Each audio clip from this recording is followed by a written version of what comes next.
কখনো কি ভেবে দেখেছেন জীবনের সব থেকে খারাপ মুহূর্তটা হয়তো আপনার জন্য সবথেকে ভালো কিছু নিয়ে অপেক্ষা করছে? এমন একটা পরিস্থিতি যেখানে আপনার মনে হবে সব শেষ, কিন্তু সেখান থেকেই হয়তো এক নতুন অধ্যায়ের শুরু হবে। আমার গল্পটাও ঠিক এমনই। একটা অপহরণ, একটা জোর করে বিয়ে, কিন্তু তারপর যা ঘটল তা আমি কোনোদিন কল্পনাও করতে পারিনি। সেদিন যদি ওই ঘটনাটা না ঘটত তাহলে হয়তো আমার জীবনটা অন্যরকম হতো।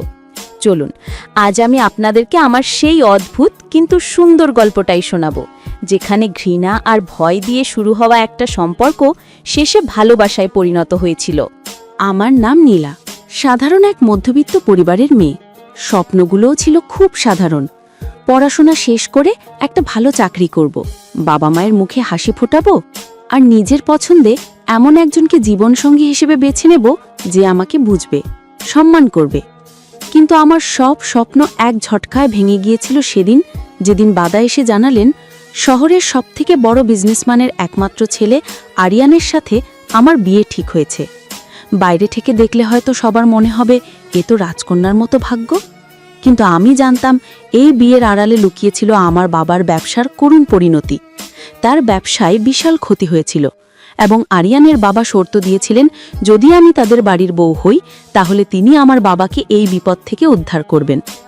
বাবা আমার মুখের দিকে তাকাতে পারছিলেন না, তার চোখে ছিল অসহায়ত্ব আর কষ্ট। আমি বাবার জন্য রাজি হয়ে গিয়েছিলাম, কিন্তু আমার মন মানছিল না, কারণ আরিয়ানকে আমি চিনতাম। সে ছিল আমাদের ইউনিভার্সিটির সিনিয়র, অসম্ভব মেধাবী, সুদর্শন, কিন্তু তার চেয়েও বেশি ছিল তার মেজাজ আর অহংকার। সে কারো সাথে ঠিক করে কথা বলতো না, নিজের দুনিয়াতে থাকতেই ভালোবাসত। এমন একজন মানুষের সাথে সারা জীবন কাটানোর কথা ভেবে আমার দম বন্ধ হয়ে আসছিল। বিয়ের দিনক্ষণ ঠিক হয়ে গেল। আমার বাগদানের মানে এঙ্গেজমেন্টের দিন ঠিক করা হলো। আমি একটা লাল শাড়ি পরে আয়নার সামনে দাঁড়িয়েছিলাম, কিন্তু নিজের প্রতিবিম্ব দেখে আমার একটুও খুশি লাগছিল না। মনে হচ্ছিল কোনো এক অচেনা মেয়ে দাঁড়িয়ে আছে, যার চোখে কোনো স্বপ্ন নেই, আছে শুধু শূন্যতা। অনুষ্ঠান শুরু হওয়ার ঠিক আগে আমি একটু একা থাকার জন্য ছাদে গিয়েছিলাম। হঠাৎ করেই আমার পেছনে কারোর পায়ের শব্দ পেলাম। ঘুরে তাকাতেই আমার বুকের ভেতরটা কেঁপে উঠল। আরিয়ান, এখানে কি করছে সে? আমি কিছু বলার আগেই সে আমার কাছে এসে শান্ত কিন্তু দৃঢ় গলায় বলল, চুপচাপ আমার সাথে চলো। আমি অবাক হয়ে বললাম, মানে কি বলছেন এসব? নিচে সবাই অপেক্ষা করছে। সে আমার কথার কোনো জবাব না দিয়ে আমার হাতটা শক্ত করে ধরল। আমি চিৎকার করতে চেয়েছিলাম, কিন্তু সে আমার মুখের উপর হাত রেখে বলল, একটা কথাও বলবে না যদি তোমার পরিবারের ভালো চাও। তার চোখের দিকে তাকিয়ে আমার মনে হলো সে মজাক করছে না, তার চোখে এমন কিছু একটা ছিল যা আমাকে ভয় পাইয়ে দিয়েছিল। আমি বুঝতে পারছিলাম না কি হচ্ছে। সেই প্রায় টানতে টানতে আমাকে ছাদের অন্য পাশের সিঁড়ি দিয়ে নিচে নামিয়ে আনলো। সেখানে একটা কালো গাড়ি দাঁড়িয়েছিল। সে আমাকে জোর করে গাড়ির ভেতরে বসিয়ে দিল এবং নিজের ড্রাইভিং সিটে বসে ঝড়ের বেগে গাড়ি চালাতে শুরু করলো। আমি কাঁদছিলাম আর বলছিলাম, প্লিজ আমাকে ছেড়ে দিন, আপনি এটা করতে পারেন না, আমার বাবা মা কি ভাববে? সে একবারও আমার দিকে না তাকিয়ে শুধু বলল, যা করছি তোমার ভালোর জন্যই করছি। আমার কাছে এই কথাটা পৃথিবীর সবথেকে হাস্যকর কথা বলে মনে হচ্ছিল। একজন মানুষ আমাকে আমার বাগদানের অনুষ্ঠান থেকে তুলে নিয়ে যাচ্ছে আর বলছে সে নাকি আমার ভালোর জন্য করছে। রাগে, অপমানে আর ভয়ে আমি কথা বলার শক্তিও হারিয়ে ফেলছিলাম। অনেকক্ষণ গাড়ি চলার পর আমরা শহরের বাইরে একটা জায়গায় এসে পৌঁছালাম। একটা পুরনো দোতলা বাড়ি, চারপাশে গাছপালা আর কোনো মানুষের চিহ্নও নেই। সে আমাকে গাড়ি থেকে নামিয়ে বাড়ির ভেতরে নিয়ে গেল। বাড়িটা বাইরে থেকে পুরনো হলেও ভেতরটা বেশ গোছানো। সে আমাকে একটা ঘরে নিয়ে গিয়ে বলল, আজ থেকে তুমি এখানেই থাকবে। আমি কান্না জড়িত গলায় বললাম, কেন কেন আমার সাথে এমন করছেন? আরিয়ান আমার দিকে কিছুক্ষণ তাকিয়ে থেকে বলল, কারণ যে লোকটার সাথে তোমার বাবা তোমার বিয়ে দিচ্ছিলেন সে একটা ভালো মানুষ নয়, তার আড়ালে অনেক অন্ধকার জগৎ আছে যা তোমরা জানো না। আমি তার কথা বিশ্বাস করতে পারছিলাম না। আমার মনে হচ্ছিল সে হয়তো এই বিয়েটা ভাঙার জন্য এইসব নাটক করছে। আমি বললাম, আমি আপনার কোনো কথা শুনতে চাই না, আমাকে বাড়ি ফিরতে দিন। সে একটা দীর্ঘশ্বাস ফেলে বলল, আমি জানি তুমি এখন আমাকে বিশ্বাস করবে না, কিন্তু সময় হলে তুমি নিজেই সব বুঝতে পারবে। আর একটা কথা, আমরা একে অপরকে বিয়ে করছি। এই কথাটা শোনার পর আমার পায়ের নিচের মাটি সরে গেল। আমি চিৎকার করে বললাম, অসম্ভব, আমি আপনাকে কোনোদিনও বিয়ে করব না, আপনি একটা অপহরণকর্তা। সে শান্ত গলায় বলল, বিয়েটা আমাদের করতেই হবে, কারণ এটাই তোমাকে আর তোমার পরিবারকে বাঁচানোর একমাত্র উপায়। পরদিন সকালে সে একজন কাজী আর দুজন সাক্ষী নিয়ে হাজির হলো। আমার শত বাধা, কান্না আর প্রতিবাদ সত্ত্বেও সে আমাকে জোর করে বিয়ে করলো। আমার মনে হচ্ছিল আমার জীবনটা এখানেই শেষ। একটা অচেনা অজানা জায়গায় একজন অহংকারী লোকের সাথে আমার জীবনটা বাঁধা পড়ে গেল, যাকে আমি মন থেকে ঘৃণা করি। প্রথম কয়েকটা দিন আমার জন্য ছিল বিভীষিকার মতো। আমি ঠিকমতো খেতাম না, কারোর সাথে কথা বলতাম না, শুধু ঘরের এক কোণে বসে কাঁদতাম। আরিয়ান আমার জন্য খাবার নিয়ে আসতো, কিন্তু আমি ছুঁয়েও দেখতাম না। সে জোর করতো না, শুধু খাবারটা রেখে দিয়ে চলে যেত। রাতে আমি যখন ঘুমিয়ে পড়তাম, তখন সে এসে দেখতো আমি কিছু খেয়েছি কিনা। আমি ঘুমের ভান করে পড়ে থাকতাম আর ভাবতাম, এই মানুষটা আসলে কি চায়। একদিকে সে এত নিষ্ঠুর, আবার অন্যদিকে তার মধ্যে মায়া আছে বলেও মনে হয়। একদিন রাতে আমার খুব জ্বর এলো। জ্বরের ঘোরে আমি কি বলছিলাম আমার নিজেরই খেয়াল ছিল না। শুধু মনে আছে সারা রাত ধরে কেউ একজন আমার মাথায় পানি পট্টি দিচ্ছিল, আমার সেবা করছিল।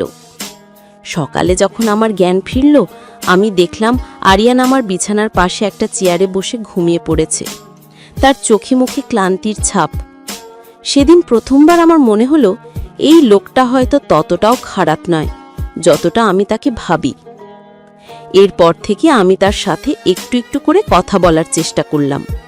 সে খুব কম কথা বলতো, কিন্তু যা বলতো তা ছিল খুব গভীর। আমি জানতে পারলাম তার মা নেই, ছোটবেলায় মারা গেছেন। বাবার সাথেও তার সম্পর্কটা শুধু ব্যবসার। সে আসলে খুব একা একজন মানুষ। তার এই রাগী স্বভাবের আড়ালে একটা নরম মন লুকিয়ে আছে, যা সে কাউকে দেখাতে চায় না। লোকে যেমন গল্পে বলে রাগী বসের মিষ্টি বউ, আমার অবস্থাটা তেমন না হলেও এই রাগী ছেলেটার জন্য আমার মায়া জন্মাচ্ছিল। একদিন আমি তাকে জিজ্ঞেস করলাম, আপনি বলেছিলেন যার সাথে আমার বিয়ে হচ্ছিল সে ভালো মানুষ নয়, এর মানে কি? সেদিন সে প্রথম আমার সাথে মন খুলে কথা বলল। সে আমাকে কিছু কাগজপত্র আর ছবি দেখালো। আমি যা দেখলাম তাতে আমার শরীর ঠান্ডা হয়ে গেল। ছেলেটা বেআইনি ব্যবসার সাথে জড়িত, এবং এর আগেও সে বিয়ের নামে অনেক মেয়ের জীবন নষ্ট করেছে। আরিয়ানের বাবা বিজনেসের লোভে সব জেনে শুনেও আমার সাথে তার বিয়ে দিতে চেয়েছিলেন। আরিয়ান যখন এটা জানতে পারে, তখন সে তার বাবাকে অনেক বোঝানোর চেষ্টা করে, কিন্তু তার বাবা শোনেননি। তাই শেষ পর্যন্ত আমাকে বাঁচানোর জন্য তার কাছে এই একটাই রাস্তা খোলা ছিল। সব কিছু জানার পর আমি স্তব্ধ হয়ে গিয়েছিলাম। যে মানুষটাকে আমি এতদিন ধরে অপহরণকারী আর অত্যাচারী ভেবে এসেছি, সে আসলে আমাকে আর আমার পরিবারকে একটা ভয়ঙ্কর বিপদ থেকে বাঁচিয়েছে। আমার নিজের ওপর খুব রাগ হচ্ছিল। আমি তার কাছে গিয়ে বললাম, আমি দুঃখিত, আমি আপনাকে ভুল বুঝেছিলাম। সে আমার দিকে তাকিয়ে একটা হালকা হাসি দিয়ে বলল, আমি জানতাম একদিন তুমি ঠিকই বুঝবে। সেই দিনটার পর থেকে আমাদের সম্পর্কটা বদলাতে শুরু করলো। আমি বুঝতে পারছিলাম আমার অজান্তেই ভালোবাসা তৈরি হয়ে যাচ্ছে। আমরা একসাথে সময় কাটাতাম, গল্প করতাম, আমি কার জন্য রান্না করতাম, আর সে খুব আগ্রহ নিয়ে খেত। আমি তার ভেতরের একা মানুষটাকে আবিষ্কার করলাম, আর সে আমার ভেতরের শক্তিটাকে। আমাদের এই জোর করে হওয়া বিয়েটা কখন যে ভালোবাসার বিয়েতে পরিণত হলো আমরা নিজেরাই বুঝতে পারিনি। কিন্তু আমাদের গল্পটা এত সহজে শেষ হবার ছিল না। একদিন হঠাৎ করেই সেই ছেলেটা তার লোকজন নিয়ে আমাদের এই বাড়িতে হামলা করলো।